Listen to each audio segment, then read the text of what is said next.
Welcome to Slash Forward. This week, we're going to dive deep into the darkness of men's minds by observing some serial killers as they go about their daily business. Starting with Tony. Let's get to it.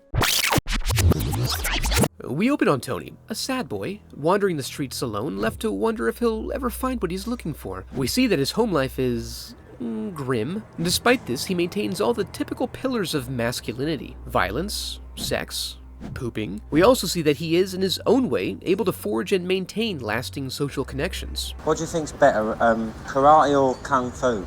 I'll see you then. Might see you tomorrow.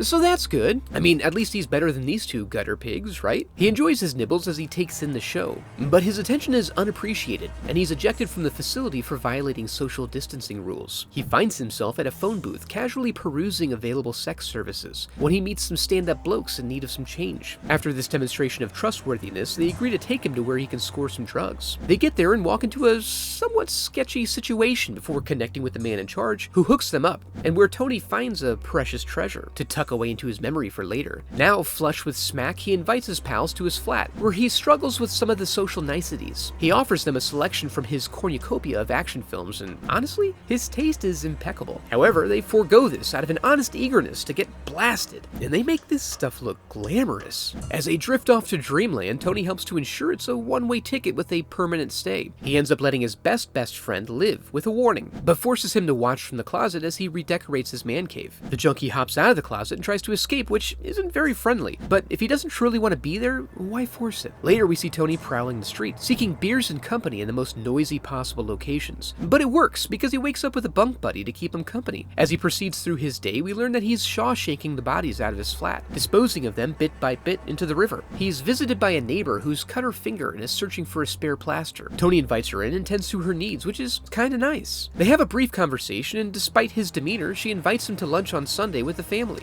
Perhaps motivated by this warm interaction, we then find Tony at the employment office, where his agent isn't sure what to do with him. He hasn't held a job in 20 years, but they want him off job seekers allowance. Now that he's on their radar, they force him to go to an interview for a job he doesn't want, under threat of rescinding his benefits. Despite his awkward and unpleasant manner, he basically nails the interview, because his situation allows the tan owner to force him to settle for starting as an unpaid intern working 12-hour shifts. I mean, who would have thought that this guy was into exploitation? Of course, his job is counterproductive, as holding the sign in the sun for 12 hours bronzes him right up, reminding everyone why they don't need a tanning service. Under stress from these new responsibilities, he dives deep into the world of pornography and sex work, although the price list proves to be a bit above his pay grade.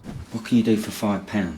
And he's unnervingly concerned with her sexual history, so he gets thrown out and gets frustrated that he didn't even get a chance to bust. Predictably, he ends up at his reliable spot where it doesn't take much to attract attention. He and his potential new paramour meet up in the loo to talk about dance technique, and Alex introduces himself with a pre-wash handshake, demonstrating his comfort with touching dicks. He's lured back into the nest where they get to drugging, but Alex is much more assertive than his normal boys, forcing cuddles and punch dancing. Tony runs off distressed, but Alex takes this as a signal to prepare himself in the bedroom. He's distracted by the contents of the closet and gets pounded. The next morning finds that one guy looking for his son Davey. He sees Tony and it instantly flips his switch, assuming the weirdo must have done something. After their encounter, Tony has to go home to talk himself up a bit to replenish his self-esteem. The father arrives at his flat to apologize and begins pleading with him to get his son back, but Tony turns him away. He's then visited by an official running checks for derelicts with out-of-date licenses for their tellies. Tony insists that he only watches videos and refuses to sign the summons, so the official goes to put a boot on the TV. Tony stops him and in the process demonstrates that he doesn't respect the tap. The next day he gets a visit from Detective Reynolds, who he welcomes in. The detective subjects him to several questions which revolve around the matter of the missing boy.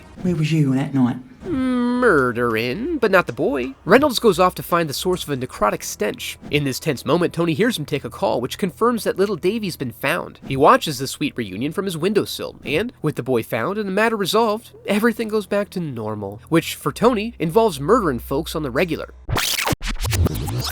And that was Tony, released in 2009. It provides a tense and provocative first-hand account from a psycho's perspective, albeit light on story. If you enjoyed the video, I'd love for you to become a part of the channel by subscribing. Thanks for watching.